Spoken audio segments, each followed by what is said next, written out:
The wind carried red dust across the barren cliffs, whispering like old ghosts through the jagged rocks.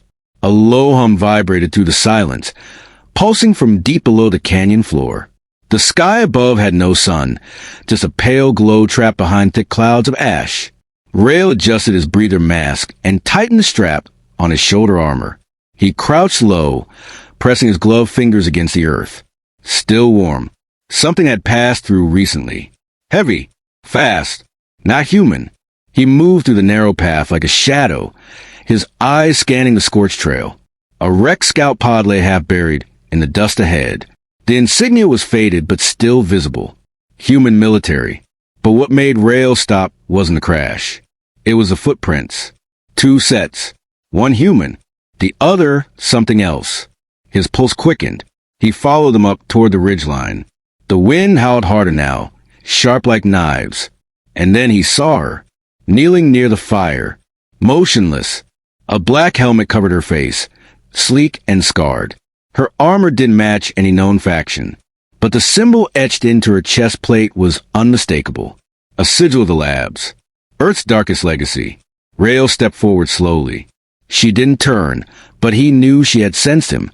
Her hand twitched near her sidearm. Still, she didn't reach for it.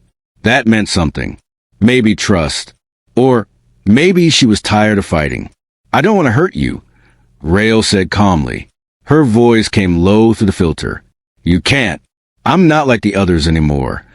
He stepped closer, careful with every movement. The firelight danced across the surface of her helmet. For a second, he thought he saw her eyes through the visor. They glowed faintly. Not natural. Not anymore. "You're from Site 12, aren't you?" She didn't answer. Her fingers curled slightly. The silence hung thick between them. Rail took a breath. "I saw the tapes. What they did to the volunteers. The implants. The failures. I thought no one made it out." "They didn't," she said flatly. He crouched in front of her. "Then what are you?" "I don't know." There was no tremble in her voice. No weakness. Just finality. Her body was still a stone, but Rail felt something under the armor. Pain. Deep and buried. "I've seen your face on the database." Before the procedure, Rail said, "You were a lieutenant. People followed you. You led evacuations. Saved lives. That person died," she said. "I don't think so," he replied. She looked up. The firelight caught the edge of her visor. For a moment he thought he saw tears. But maybe it was only reflection. Maybe he just wanted it to be. Rail reached out slowly and touched the side of her helmet. She didn't flinch. Didn't stop him. His thumb traced a crack near her jawline. The metal was worn thin, as if something inside had tried to claw its way out. "Let me see you," he whispered. "No," she said quietly. "Not after what they did to me." The air thickened around them. The wind paused. Even the fire seemed to still. Rail kept his hand there, unmoving. He didn't push. He just waited. "I'm not afraid," he said. "You should be." They stayed like that in the silence. 2 figures in a ruined world. A soldier with nothing left to lose. And a creation that never asked to exist. Rail didn't speak again. He didn't need to. Her breathing slowed. The tension in her shoulders eased slightly. But the helmet stayed on. And so did the truth. Rail didn't sleep that night. He sat by the fire, watching her silently. The stars above flickered through the dust like they were trying to breathe. She didn't move from where she sat, arms resting on her knees, helmet still in place. Her armor was old, not just worn, but ancient in design. There were symbols across the plates that even Rail couldn't recognize. Some looked like earth markings. Others didn't. "Do you have a name?" he finally asked.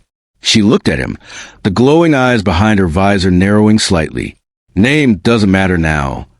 "It does to me," he said, voice steady. A long pause followed. Then she said, "Vera?" He repeated it under his breath like it was something sacred. Vera, a name buried in old war logs. He remembered it now. She was a survivor from the early lab trials. The one they said didn't make it. "You were listed Kia," Rail said. "Killed in action. But I think they lied." "They did," she replied. He stood up slowly, dust falling from his boots. The canyon wind was calmer now. The silence between them didn't feel cold anymore. It felt like waiting. "You remember what they did to you?" he asked. "I remember everything." She rose to her feet with a fluid motion that no human could match. Her movements were quiet and mechanical, but not lifeless. It was like watching a shadow with a heart. "They wanted to create a perfect soldier," she said. "But they didn't want to mind, just obedience." "But you didn't obey," Rael replied. "That's why I escaped. That's why I killed them." He didn't flinch at her words. There was no surprise in his face, only understanding. He had seen what the labs had done to others, what they had tried to bury in files and reports. "Why keep the helmet on?" he asked gently. "To remind me of what I become." He took a slow step toward her, his hand not reaching this time, just present. "You're more than what they made. I see it. I feel it." She tilted her head slightly, the motion smooth but curious. "And if I'm wrong? If there's nothing human left?" "Then I'll still stand here," he said. "Because you made a choice. You ran. You survived. That's not programming. That's will." A faint sound echoed from the cliffs above. Rael turned quickly, drawing his weapon. Vera stepped beside him instantly. Her sensors had caught the noise first. "Drones," she said. "Lab scouts. They found my signal." "How many?" he asked. "3. Armed. Fast. But I'm faster." "No," he said. "We move. You're not fighting alone." They ran together, boots kicking up trails of dust. The canyon narrowed into a crevice barely wide enough for one person, but Vera slipped through like liquid metal. Rael followed close behind. The sound of the drones grew louder. A sharp hum pierced the air. Red lights blinked above the ridge as the machine scanned the ground. Rael ducked behind a rock wall. Vera crouched beside him, her breathing low and focused. Her armor shifted quietly as panels adjusted for combat. "You don't have to protect me," he whispered. "I'm not. I'm protecting what's left of me." He met her glowing gaze through the visor. For the first time, he saw something in her eyes beyond the glow. Not just anger, not just pain. A flicker of hope. Fragile but alive. She turned to face the drones, body ready, mind calm. Rael covered her flank, weapon raised. They didn't speak. They didn't need to. Whatever came next, they would face it together. The first drone came in low, its red light pulsing like a heartbeat in the dust. Vera ducked and spun, moving faster than Rael could follow. Her foot slammed into the rock, launching her toward the machine with terrifying speed. Her blade slid from her forearm with a sharp hiss. She struck the drone midair, slicing it clean in half before it could fire. Sparks burst out like stars, and the pieces crashed behind her in the dirt. Rael fired at the second drone as it swooped over him. The shot clipped one of its wings, sending it spiraling into the canyon wall. It exploded in a burst of red flame. The third drone hovered above them, scanning rapidly, adapting. Vera was already moving. She leapt from a boulder and landed on its back, driving her blade through its sensor core. When it fell, she landed on her feet without a sound. The silence that followed was deep. Rael looked around for more, but there was nothing, just smoke curling into the sky, and the smell of burning metal. "You said they tracked your signal," he said. "They always do," Vera replied. "Then they'll keep coming," Rael said. She nodded once. "Until I'm gone." Rael checked the ridge, then turned back to her. "We can't stay here. There's an old comms bunker 2 miles north. Shielded, hidden under the rocks." "They'll expect that," she said. "They'll expect a lot of things. But not both of us together." She stared at him for a moment, then gave a small nod. He saw it as trust, or at least something close. They moved quickly through the canyon, their steps light and careful. Vera moved like she belonged to the ground, like her body had been made for survival. Rael struggled to keep up, but he didn't complain. He had seen what she could do, and he knew every second mattered. By the time they reached the bunker, the sky had shifted to a darker red. The entrance was buried under a mound of rock and rusted steel. Rael brushed it clean with his hands. He keyed in the old code, and the metal door creaked open. Dust spilled out as if the place hadn't breathed in years. Inside, the air was stale and cold. Vera stepped in first. Her visor scanned the room, lighting up faded screens and broken terminals. "Clear," she said. Rail entered behind her, sealing the door. The bunker was small but safe, a relic from an older war, long forgotten by most, but not by Rail. "I used this place once," he said, "back when I still believed in orders." Vera didn't answer. She moved to a corner and removed her gloves. Her hands looked human, but the joints moved with precision that no normal bones could match. Rail watched her quietly. "Do you still feel pain?" he asked. "Yes," she replied. "In your body? Or your mind?" "Both." He sat down on a broken crate across from her. His eyes didn't leave her helmet. "I don't think you're a weapon anymore." "I still hear them," she whispered. "In my sleep, their voices, their commands. I shut them out, but they wait." Rail leaned forward.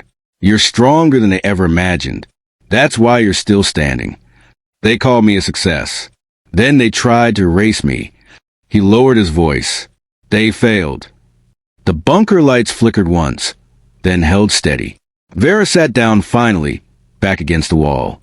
For the first time since he met her, she looked tired. Rail stood up and moved closer, sitting beside her.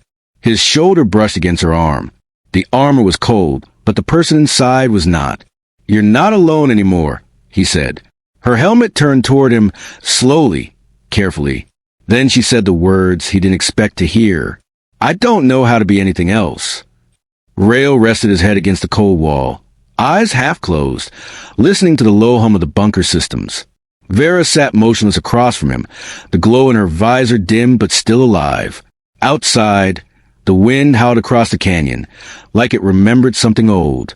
Inside, there was stillness, broken only by the soft clicks of Vera's armor adjusting its plates. Rail leaned forward and set his rifle down beside him. He wasn't here as a soldier anymore. He was here as a man trying to understand something that shouldn't exist. "Why didn't you destroy yourself?" he asked quietly. She didn't answer at first.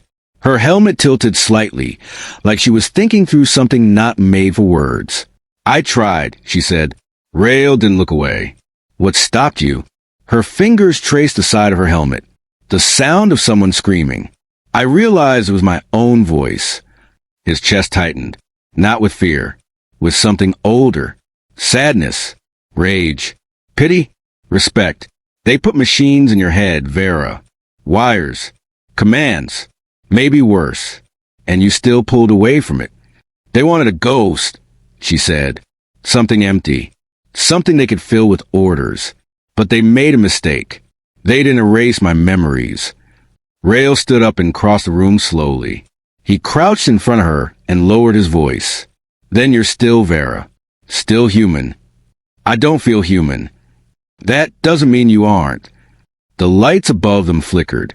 Vera didn't react. Her body stayed still, but something in her voice cracked when she spoke again. They used me to kill my own squad. My team. I didn't know until it was too late. They locked my mind behind a program and turned my hands into weapons. Rail didn't move. He didn't interrupt. He let her speak, because no one ever had. When I woke up, I was covered in their blood. I could still see their faces in my memory. They didn't even fight back. They trusted me. He reached out again, resting his hand gently on her knee.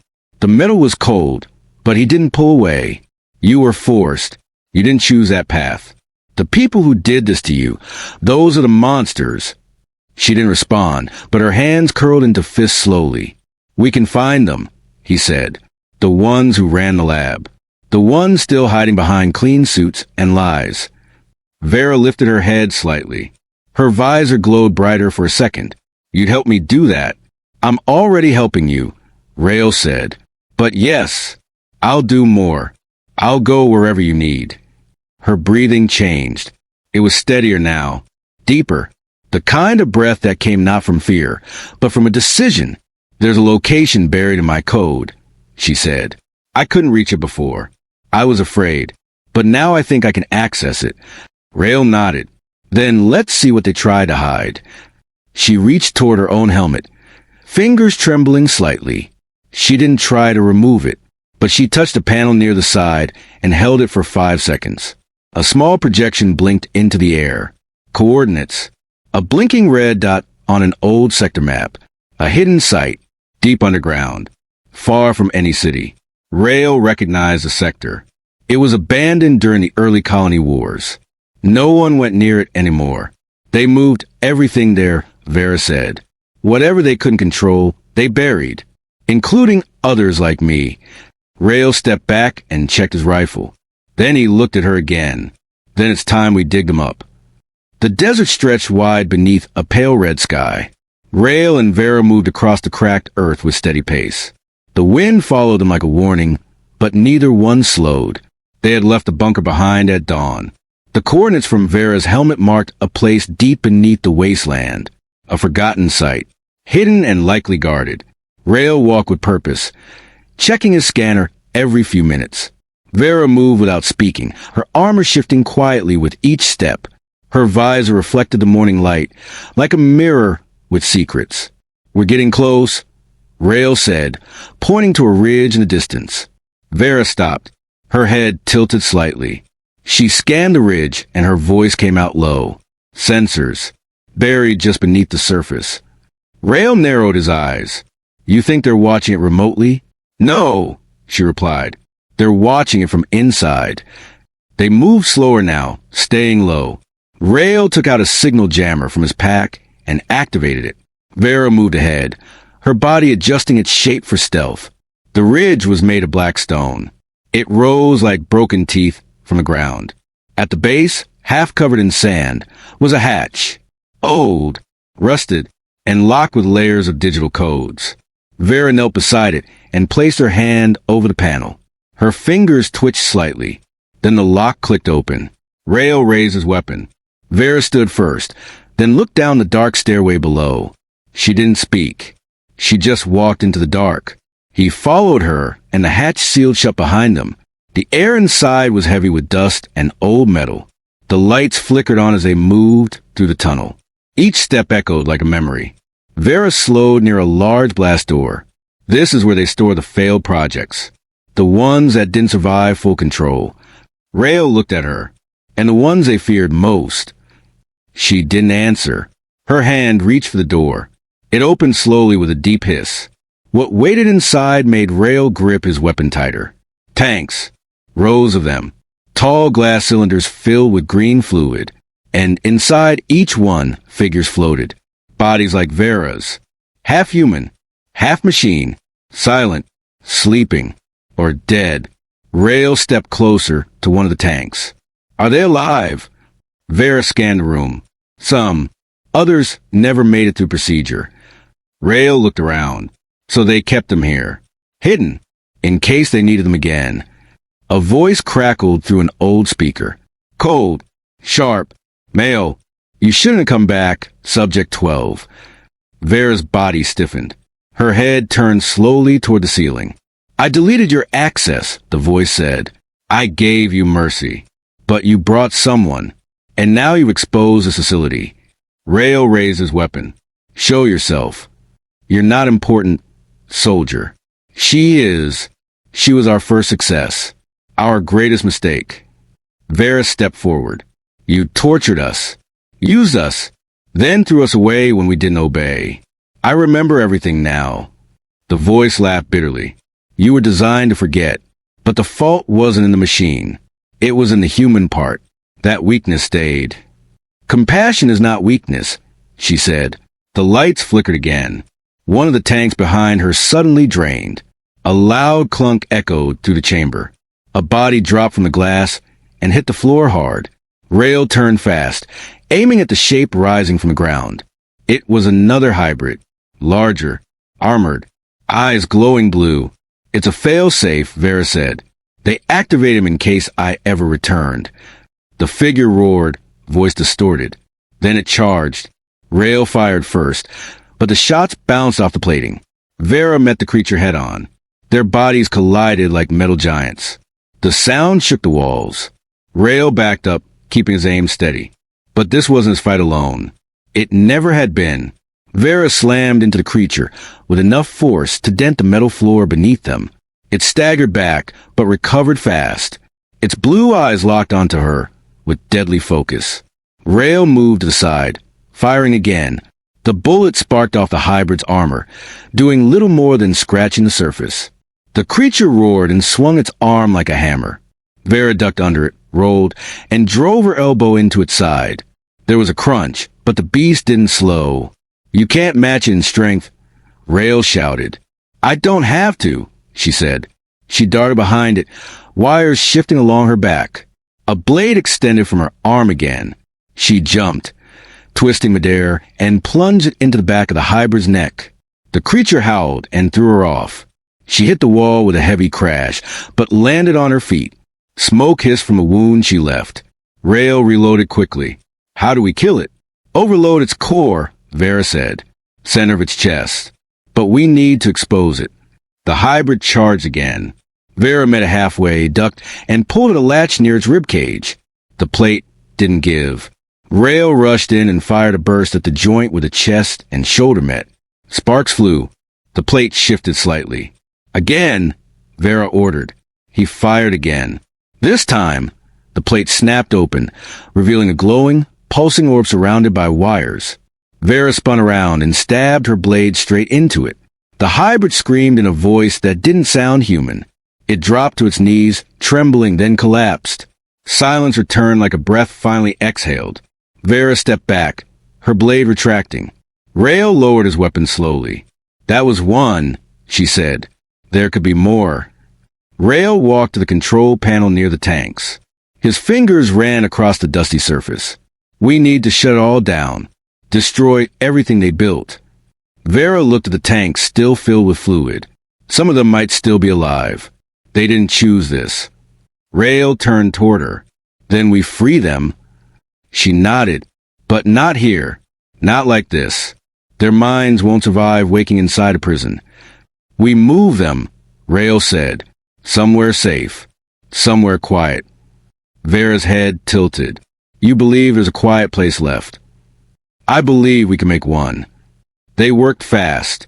Vera accessed the system with her implant, disabling security triggers. Rail located the power grid and mapped the backup core. The voice returned through the speaker. This time weaker. "You think mercy makes you better.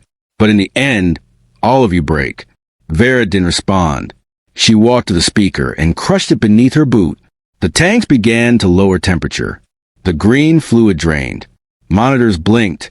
One by one, the hybrid subjects began to stir. Some looked like her. Others were smaller, deformed. But all of them shared one thing. Life returned to them slowly.